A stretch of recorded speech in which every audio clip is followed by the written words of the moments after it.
como equilibrar as despesas atuais com a necessidade de economizar para o futuro. É aquela velha história, é aproveitar agora sem deixar de se programar para o futuro.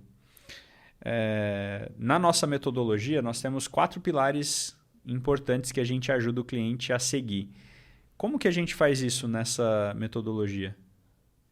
Bom, a gente primeiro faz o levantamento das despesas para ver o padrão de vida do cliente.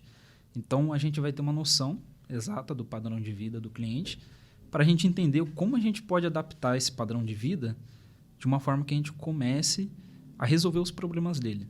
Endividamento, investimentos, só que de uma certa ordem, né? Por uma certa ordem. A gente tem os nossos pilares, que são o pilar da organização financeira, da segurança, objetivo de curto, médio prazo, de longo prazo, e a gente vai fazendo nessa ordem o planejamento.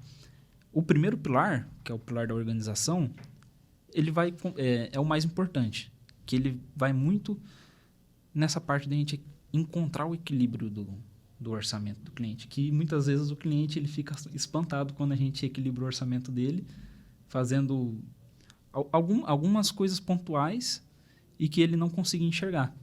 É como se fosse aquela questão não sei se vocês já viram, da vista cansada. Você está fazendo um artigo, já escreveu, já leu, já revisou várias vezes, e outra pessoa vai lá em 2 minutos ela acha uns 3, 4 erros ortográficos.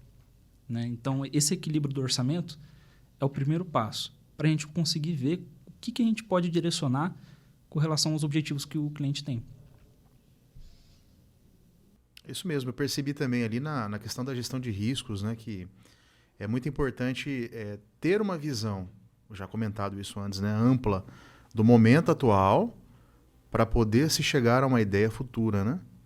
Então, pensar na questão da blindagem, por exemplo, patrimonial, é muito importante nessa gestão, avaliar o que está sendo feito hoje e o que vai ter reflexo no futuro nesse sentido, né? Então, essa gestão ela visa, na verdade, esse segundo pilar, pelo que eu percebi, ele visa exatamente entender o caminho, o norte que a gente vai direcionar o cliente a tomar para poder pensar no futuro a longo prazo, né?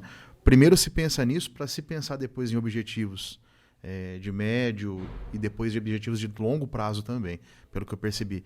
E é uma preocupação muito específica essa, né? Porque nesse processo, talvez, facilmente o cliente se perca se ele não tiver uma instrução profissional, uma expertise que nem a nossa, talvez ele se perca nesse ponto aí, depois de fazer essa análise, e não consiga dar sequência, não consiga linkar aí os demais pilares para poder seguir com o planejamento dele.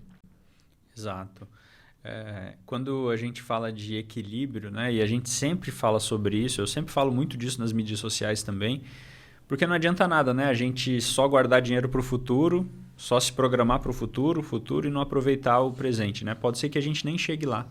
Mas essa ideia de encontrar esse equilíbrio, eu vejo que é um dos desafios mais constantes que a gente encontra dentro do orçamento. Por quê?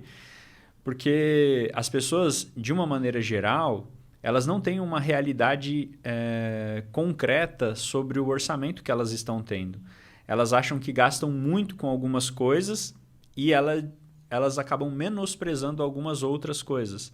E geralmente essas outras coisas que são menosprezadas é o que acaba desorganizando o orçamento. E aí quando você pega uma estrutura com um planejador e monta isso numa planilha, fica muito claro o que ela precisa fazer para melhorar. E muitas vezes, já aconteceu muitos casos, de o cliente ele gastar um valor, por exemplo, com lazer, e quando ele fez o planejamento, esse valor aumentou, a gente conseguiu aumentar. Por quê? Porque existia uma grana que era gasta com outra questão, que não fazia muito sentido, que a gente só reorganizou para isso. Então, esse equilíbrio ele é buscado, né, dentro do planejamento financeiro.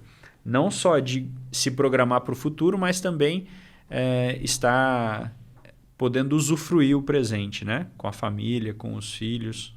E é bem legal isso que você falou, Felipe, porque nós percebemos assim, a maior preocupação hoje das pessoas, quando a gente fala de lazer, é talvez fazer algum tipo de sacrifício nesse sentido. Mas não é essa a ideia, a metodologia do grupo hoje é diferente, né?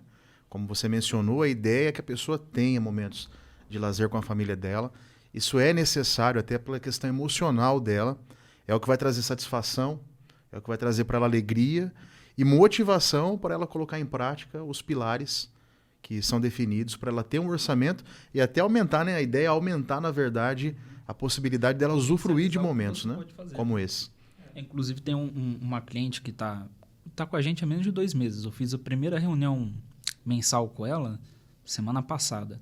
E ela já vai conseguir planejar uma viagem. É uma viagem curta, porque ela trabalha bastante, faz muito plantão, sem ter a dor na consciência de que ela vai sair do orçamento. Ela tem o orçamento dela para seguir na viagem. Então, ela vai conseguir fazer uma coisa que, uns 2 meses atrás, ela não imaginava que ela conseguiria fazer. Só pela organização. Só para ela se organizar. Que legal.